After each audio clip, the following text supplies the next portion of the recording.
Hi guys! For today's video, magbabalat tayo ng buongon or sa English pomelo. Sa Bisaya, buongon. So, mamagikin natin. Shuk! Ang bilis mo balat. So, paano ba magbalat ng pomelo? So, una, hiwain mo siyang gano'n. So, paikot-ikot. Ayan, may mga hiwa-hiwa na. Hiwa-hiwa. Ayan, hiwa na siya. Hiwa din. So, mabilis mo na lang siyang tanggalin. Ganyan. Oh.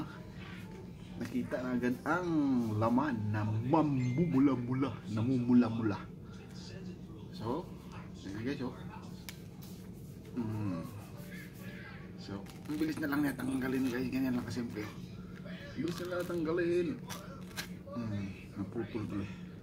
Hindi pala siya mabilis tanggalin. So, pomelo is the best. Alam niyo nung kabataan ko, kahit saan lang kaming sulok ng farm na kinalakihan ko. Hindi po ako sa Alisgo. Lumaki talaga ako sa farm. So may yung mga ligaw lang na puno na pomelo. So kahit saan lang sila tumutubo. Namumunga ang lalaki ng mga bunga. Grabe. Ito nalaglag yata ito guys kasi oh. Nangitim.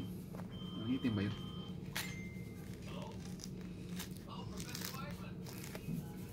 Yung puti lang na pomelo, tamis din yun. Ba mga native ba sa bukid? Diba? Ito di ko alam saan to galing. Nagikan may? Asa galing nga pomelo gikan? Ano ito nakabutang, di ba? Chinese. China? China pa. China daw to. So makatikim tayo ngayon ng Chinese pomelo.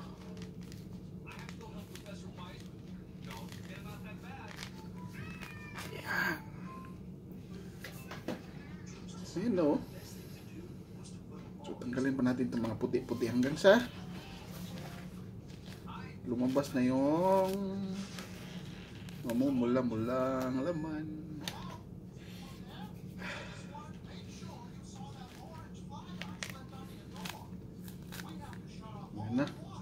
Ayan na.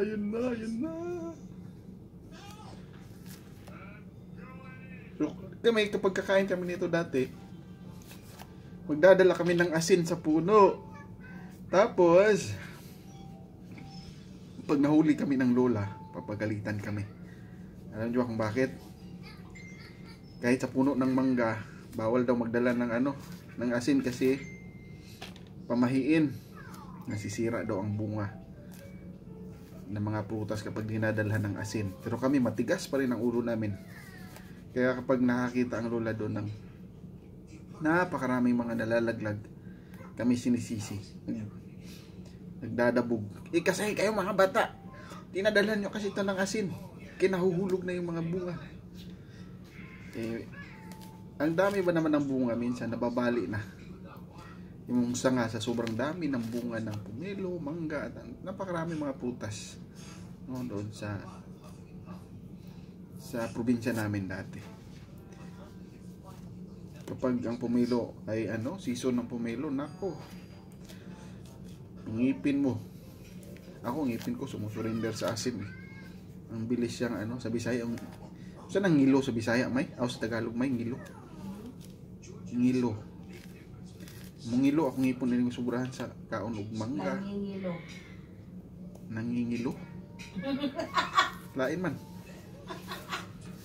Katulad sa nalilibang at nangingilo. Ganon. Di ba? Tingnan nyo guys. In fairness,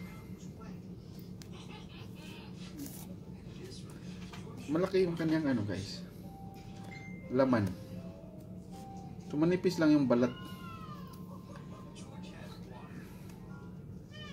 Kailangan to guys, ubusin natin itong mga puti-puti para hindi ang tawag doon? Mapait kasi ito Mapait. Mapait yan, basta magisi. Basta magisiyan mo daw pagpanit. Gisi na daan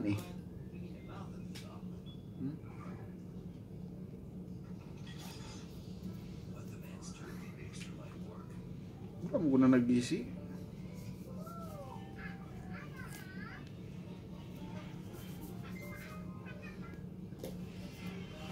Anong connection na mag-gisi? Magiging mapait. Hindi yun. Kita niyo sa loob ang pulaw. Woohoo! Pula. Sana matamis din to. Biyakin ko ba, May? May? Mamay, biyakin ko. O, paguman.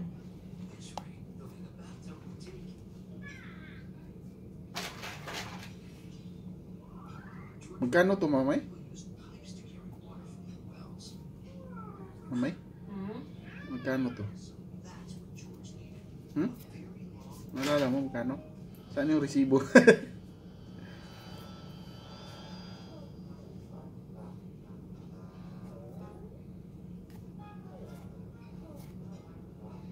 Makapal pa rin ng balat. Dapat matanggal to lahat. Ano kasi yung kuko ko eh, maikli.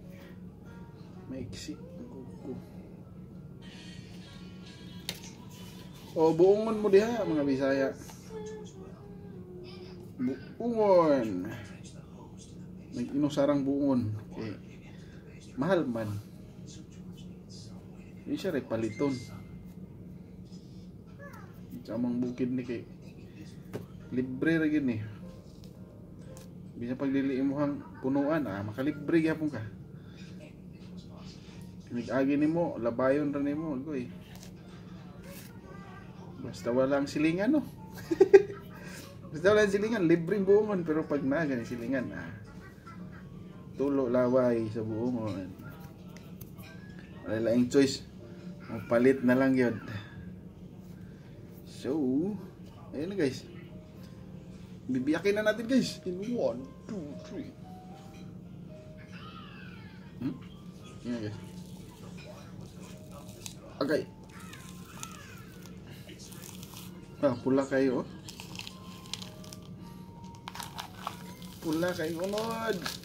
Oh. Tikim.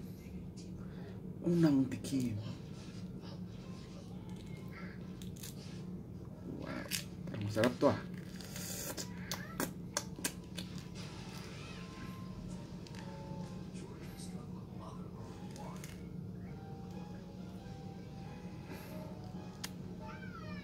Pag dito matamis, isauli ko.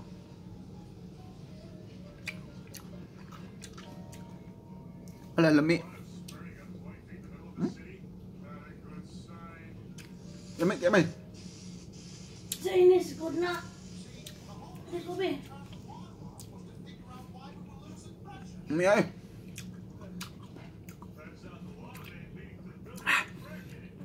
Lami kayo guys.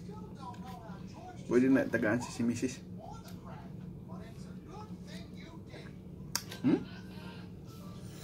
Wow.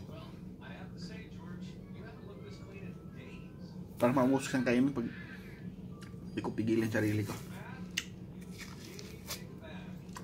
Basta lami kayo guys, lami. Lami kayo guys, lami. Balik na natin. Bigyan natin kay Mrs. Halay, dari.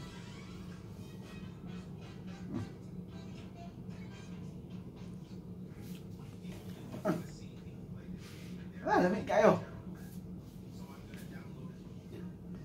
Pagdali.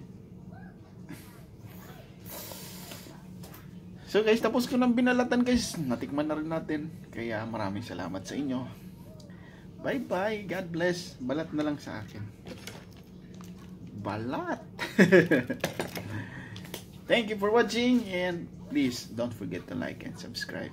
JMO TV.